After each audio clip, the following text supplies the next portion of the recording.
ফ্যাসিবাদ কায়েমের ইতিহাস তো বিএনপির নেই, বরং ফ্যাসিবাদ থেকে উত্তরণের গৌরবোজ্জ্বল ইতিহাস বিএনপির। এখন আমরা যে সমাজে বসবাস করছি, কমপক্ষে এটুক তো যে নির্ভয়ে কথা বলা যায়, এবং কথা বললে পরে যে কেউ গুম হবে না এই নিশ্চয়তা দেওয়া যায়। কি পার্লামেন্টের ভিতরে বাইরে টকশোতে নির্বিঘ্নে সবাই কথা বলছে। গণতন্ত্রের প্রধান শর্ত সেটি, সেই অঙ্গীকার পূরণে জনাব তারেক রহমান নিরন্তরভাবে কাজ করে গেছে।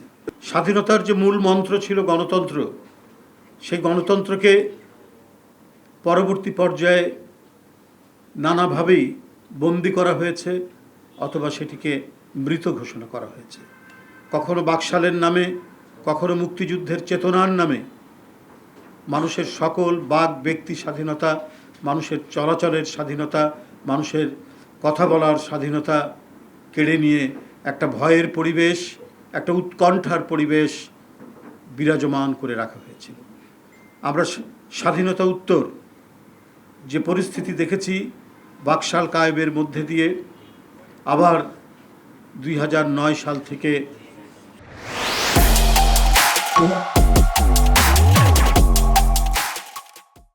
2024 সালের 5ই আগস্ট পর্যন্ত আমরা সেই বিভীষিকার নতুন ভয়াবহ রূপ আমরা দেখেছি। গুম, খুন, গুপ্ত হত্যা আর ক্রস ফায়ারের এক ভয়ঙ্কর পরিবেশের মধ্যে গোটা জাতিকে বন্দী করে রাখা হয়েছিল। সেই বন্দিত্বের অবসানের জন্য কি নিরন্তর সংগ্রাম আমরা করেছি দেশনেত্রী বেগম খালেদা জিয়ার নেতৃত্বে। এই অকুতোভয় মহিষী নেত্রী তার জীবনের সমস্ত আয়েশ, আরাম, নিরাপত্তা কোনো কিছু তুচ্ছ না করে গণতন্ত্র ফেরানোর জন্য সংগ্রাম চালিয়ে গেছেন নিরন্তরভাবে। তারপরে আপনারা সবাই জানেন তাকে মিথ্যা মামলায় এই মহিষী নারীকে একটি ভগ্ন স্তূপের মধ্যে, ভগ্ন স্তূপ হয়ে যাওয়া একটি কারাগারের মধ্যে বন্দী করে রাখা হয়েছিল। এরপরে তারই সুযোগ্য পুত্র, জ্যেষ্ঠ পুত্র, সেই সময়ের ভারপ্রাপ্ত চেয়ারম্যান, এখন বিএনপির চেয়ারম্যান এবং দেশের নির্বাচিত প্রধানমন্ত্রী জনাব তারেক রহমান দলের নেতৃত্ব নিয়ে দেশনেত্রী বেগম খালেদা জিয়ার গণতন্ত্রের সংগ্রামের পতাকাকে তিনি বিজয়ের পথে নিয়ে এসেছেন। বেগম খালেদা জিয়ার সংগ্রামী চেতনা এবং মহান মুক্তিযুদ্ধের ঘোষক শহীদ রাষ্ট্রপতি জিয়াউর রহমানের গণতান্ত্রিক চেতনা, এটাকে বুকে ধারণ করেই জাতীয়তাবাদী শক্তি তারা সকল অত্যাচার, নিপীড়ন, নির্যাতন, আয়নাঘরের মধ্যে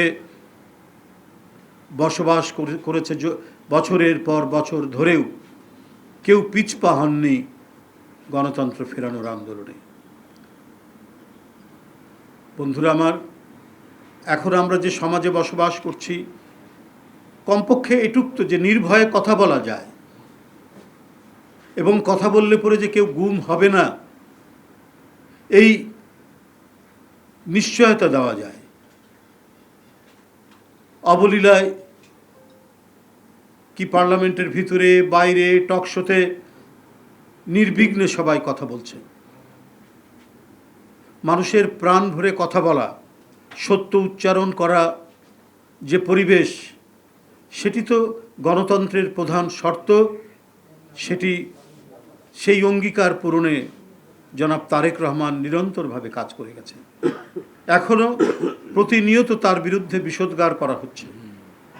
বিএনপির যে সরকার, বিএনপি যে জোট সরকার, সেই সরকারের বিরুদ্ধেও বিষোদ্গার করা হচ্ছে। বিরোধী রাজনীতির পক্ষ থেকে বলেছেন এক ফ্যাসিবাদ বিদায় নিয়েছে, আরেক ফ্যাসিবাদ কায়েম হয় কিনা সেটা দেখতে হবে। ফ্যাসিবাদ কায়েমের ইতিহাস তো বিএনপির নেই, বরং ফ্যাসিবাদ থেকে উত্তরণের গৌরবোজ্জ্বল ইতিহাস বিএনপির। 15ই আগস্টের আপনারা জানেন যে পরিবেশ তৈরি হয়েছিল এই দেশে 1975 সালে, যে ষড়যন্ত্র, চক্রান্ত, রক্তাক্ত অধ্যায়, সেইখান থেকে ৭ই নভেম্বর সিপাহী জনতার বিপ্লবের মধ্যে দিয়ে গণতন্ত্রের উত্তরণের এবং চক্রান্তকে প্রতিহত করার মধ্যে দিয়ে এবং স্বাধীনতা সার্বভৌমত্বকে শক্তিশালী করার মধ্যে দিয়ে সেদিন রাষ্ট্রপতি জিয়াউর রহমান যে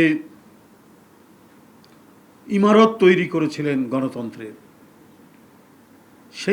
সেই ইমারতেই উপর ভিত্তি করেই বিএনপি তার রাজনৈতিক আদর্শ এবং রাজনৈতিক সংগ্রাম অব্যাহত রেখে সেই ইমারতকে ভাঙা হয়েছে বারবার, কখনো সামরিক আইন দিয়ে, কখনো নব্য বাকশালী প্রচেষ্টা দিয়ে, জোর করে ১৭ বছর ক্ষমতা থাকার মধ্যে দিয়ে এগুলো করা হয়েছে। কিন্তু কোনোটার সাথেই আপোষ করেনি বেগম খালেদা জিয়া বা তারেক রহমান, সেটা আপনারা সবাই জানেন।